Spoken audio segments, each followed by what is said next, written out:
Hello and welcome to TTV News with some latest events in TayNinhTV province and across the country. Ladies and gentlemen, on the morning of May 11, Prime Minister Phạm Minh Chính chaired the fourth session of the Central Steering Committee on eliminating massive and dilapidated housing nationwide. The meeting was connected to all 63 provinces and cities. In TayNinhTV, acting Provincial Chairman Nguyễn Hồng Thành and Provincial Federal Vice Chairman Võ Đức Trong co-chaired the session.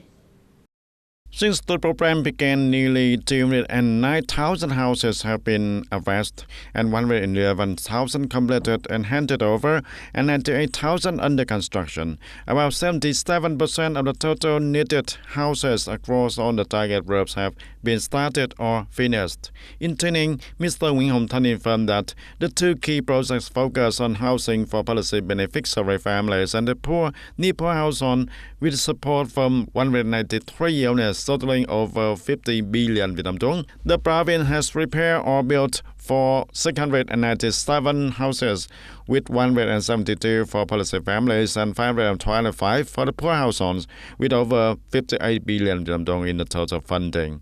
Both projects are set to be completed before April 30th of 2025. The meeting also addressed local concerns regarding the funding for housing support, especially for those with meritorious service and under the two national target programs. Concluding the section, the Prime Minister urged the stronger, more focused and effective efforts to fulfill the program's goal, ensuring no citizen lives in a makeshift or dilapidated house, and aiming for completion by October the 31st of 2025. Tay Long Ridge, a project named after the combination of TayNinhTV and Long An provinces, is currently in its final stages of construction. The ridge spans the Tibet Canal, which marks the administrative boundary between the two provinces, and is located along the Ho Chi Minh Road, specifically the Trân Thành Đức Hòa section. The member of the Ho Chi Minh Road project is working to accelerate construction progress. To ensure the project is completed within 2025, reports from the construction site indicate that contractors are actively completing various companies. As of now, the main structure of the Long Bridge has been connected, and workers are finishing the bridge deck on the side of the boundary. On Long An side, the approach road is being layered with stone, while on the side, groundwork is being leveled and compacted to prepare for the remaining construction tasks. The bridge links Lộc Giang Commune, Đức Hòa District, Long An Province with Trong Bang Thao, TayNinhTV Province. It is expected not only to improve transportation convenience, but also to open up economic and social development opportunities for both provinces in the near future.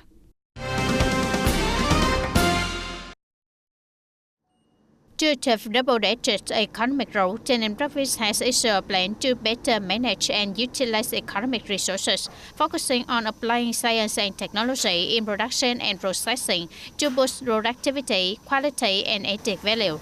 The Provincial Department of Science and Technology will lead efforts to promote digital learning and turn it into a regular movement.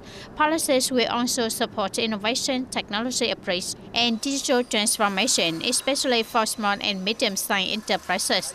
The plan encourages individuals and organizations to propose science and technology-based development models to enhance competitiveness and contribute to TayNinhTV's modern and globally integrated development, aiming for double-digit growth by 2025 and beyond. Ladies and gentlemen, recently local governments across the TayNinhTV province have conducted consultations with representatives of households on the policy to merge the administrative units of TayNinhTV and Long An provinces, as well as the reorganization of the province commune level administrative units. Overall, the majority of voters have expressed support for the proposed measures. In Thanh Tuy Commune, Tân Biên District, the process of collecting household-based voter opinions on the merger of principal-level administrative units and the restructuring of commune-level units were conducted in accordance with the set schedule.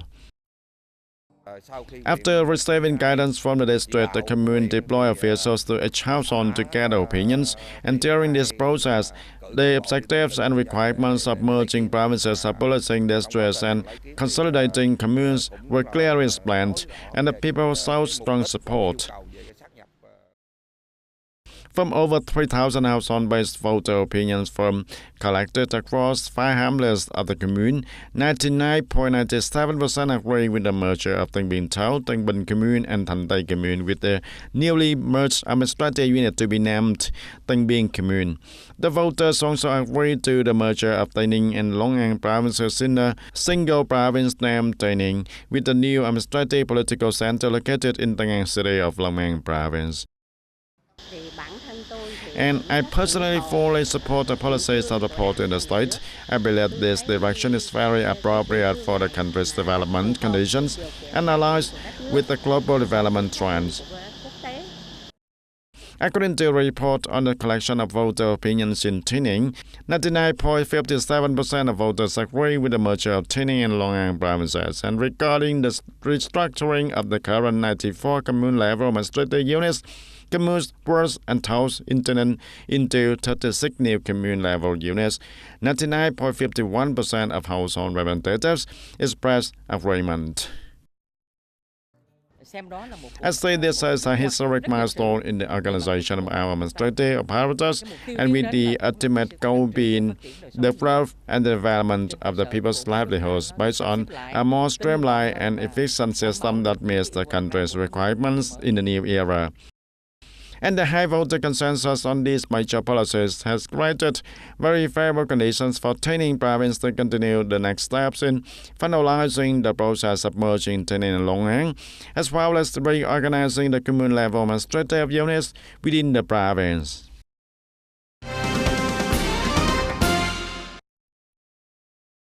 Amid increasingly sophisticated smuggling, trade fraud and counterfeit goods, especially in pharmaceuticals, supplements and e-commerce, TayNinhTV Visual Steering Committee (RHNI) is implementing strong coordinated measures to improve control and enforcement.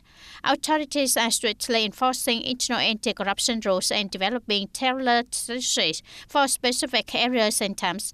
Key targets include illegal trading and transport of drugs, gold, foreign currency, counterfeit Vietnamese origin exports, and intellectual property violations. A notable focus is the use of digital technology and transformation in managing and handling violations.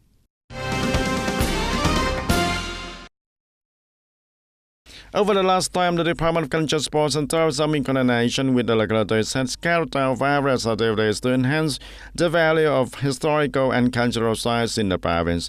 And from 2014 to 2023, over 335 billion Vietnam dong has been allocated for restoration and preservation projects.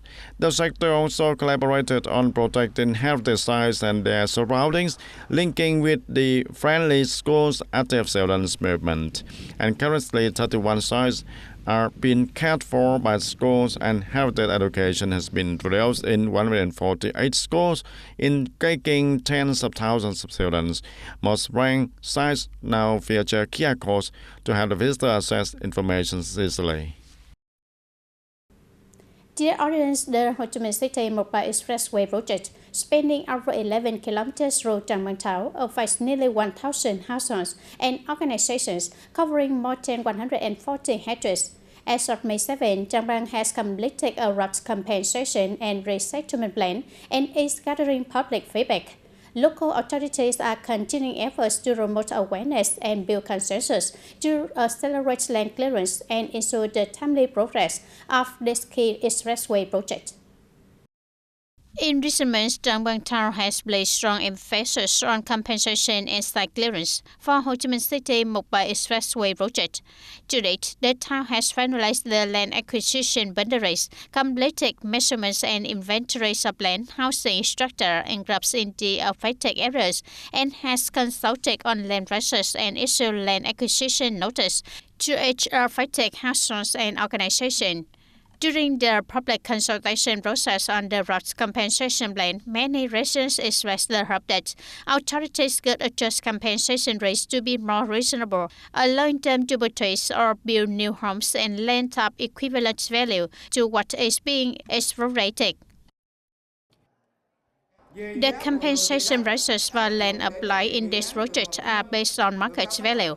We have hired an independent consulting firm specializing in land valuation to survey and determine land prices based on actual market transactions. These ratios are aligned with state-approved transaction data using property transfer procedures. If residents have information on specific transactions with significantly higher prices, we encourage them to cite this data so our consulting firm can review and incorporate it into the final evaluation. Depending on individual circumstances, displaced residents may be eligible for additional support policies such as livelihood stabilization, business and production support, relocation assistance, rental subsidies, and training job transition assistance. For resettlement, households opting for centralized resettlement will be allocated land in a 10.7 hectare area in Hưng Thuận Camille under a land for payment scheme without auction. Land prices will be based on the official rate at the time the plan is approved. Households choosing to arrange their own housing will receive a 200 million Việt Nam đồng subsidy per household, as stipulated in Decision number 31, 2024 by the Provincial People's Committee. According to the Land Development Center, compensation plan feedback forms will be delivered to each affected household. Residents are asked to return completed forms to their People's Committee by May 15. Based on the collected feedback, the town will instruct relevant agencies to thoroughly review and verify on details before submitting the final compensation plan for approval. We will compare and categorize on citizens' feedback to direct specialized departments and coordinate with localities. We will form working groups to directly meet with households that still have questions or concerns before finalizing the compensation plan. This team will explain legal regulations and verify any issues residents consider insufficient, ensuring the final compensation plan fully meets public expectations. The process of gathering public feedback is being conducted transparently and democratically, reflecting a willingness to listen and engage. This approach is helping to build consensus among residents and accelerating the land clearance needed to begin construction of this critical nation expressway. Public opinion on the investment policy for the Ho Chi Minh City Mộc-Bài Expressway has been overwhelmingly supportive in An Thịnh, Lộc Hưng, and Gia Lộc wards. Continue the program with domestic news. Ladies and gentlemen, during his official visit to Russia and participation in the 18th Victory Day celebration, Party General Secretary Tolam held talks with Russian President Vladimir Putin at Kremlin in Moscow. President Putin thanked Vietnam for attending the ceremony and for the participation of the Vietnamese military in the May 9th parade on the Red Square, and he emphasized the 75th year Vietnam-Russia relationship and built strong both wartime and peacetime, and praised the significance of the General Secretary of Vietnam Tolam's visit during this important occasion. The General Secretary Tolam congratulated Russia on the successful commemoration and affirmed the historic importance of Victory Day. He expressed gratitude for the warm reception from President Putin and Russian leaders and called the President Putin a great friend and close comrade of Vietnam. Both leaders welcomed the growing of Vietnam-Russia comprehensive strategic partnership, especially in trade, energy, education, science, and innovation. At the Russian Presidential Academy of National Economy and Public Administration, General Secretary Tolam was awarded the title of Honorary Professor and presented with a copy of the 1983 dissertation by former General Secretary Nguyễn Phú Trọng on strengthening party-people relations. In his speech, General Secretary Tolam highlighted the historic and enduring solidarity between Vietnam and Russia, built on mutual support and high-level friendship. He expressed confidence that the two nations would continue to strengthen their partnership, working toward prosperity and happiness for their peoples. He believes the relationship will reach new heights in line with their historical significance. On the evening of May the 10th, Politburo member and Prime Minister Phạm Minh Chính chaired a meeting with relevant ministry associations and regulators to discuss the development of an international financial center in Vietnam. The Prime Minister emphasized that the establishment of this center is crucial for attracting resources to support rapid sustainable development and implementing the strategic breakthroughs in green development, digital economy, and circular economy also. And it will also promote traditional and new drivers as well as support startups and innovation. And to achieve this, the Prime Minister stressed the need for a set of breakthrough policies to attract investors to the center. And Deputy Prime Minister Nguyễn Hòa Bình was assigned to oversee and coordinate with a review of tasks and ensure the timely completion of reports, proposals, and action plans related to the establishment of the International Financial Center in Vietnam. Ladies and gentlemen, in the construction of modern military, it is not only about the ability to conduct independent operations, but also the capacity for coordination and cooperation in a multinational environment under high pressure. The Firearms Training and Skills Exchange program between the Vietnam People's Army and the Australian Defence Force, recently held in Hanoi, has contributed to enhancing the practical skills, field expertise, and adaptability in international training for Vietnamese officers. The training covers safety protocols, emergency loading, shooting with one hand, shooting with the non-dominant hand, shooting while moving, and switching firearms. Among others, about 100 participants, including trainees and instructors from both the Vietnamese and Australian armies, have spent the past week strengthening these essential skills. I think such an important part for any nation to undertake. It's only through joint training that we get to test our own training, that we get to make judgments and understand how others train, and look to see how we can improve ourselves through that coordinated training coming together. So whilst we've had Australian instructors here working with the Vietnamese students. On the final day of the training program, a comprehensive technical exercise took place, with both sides achieving comparable results. Notably, 3 out of the 4 types of firearms used in this training program were produced in Vietnam. Yeah, we've been very impressed by their willingness to learn and also ask why we're doing the drills that we do. It's been fantastic sharing the knowledge and some of the drills and learning from each other throughout the week.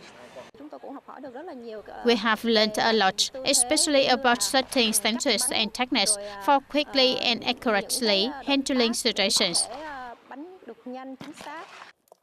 This program not only enhances training skills and methods, but also contributes practically to the Vietnam-Australia bilateral defense relations, further strengthening the Vietnam-Australia strategic partnership. And today, TV News wraps up now. Thank you for your attention and see you in the next program.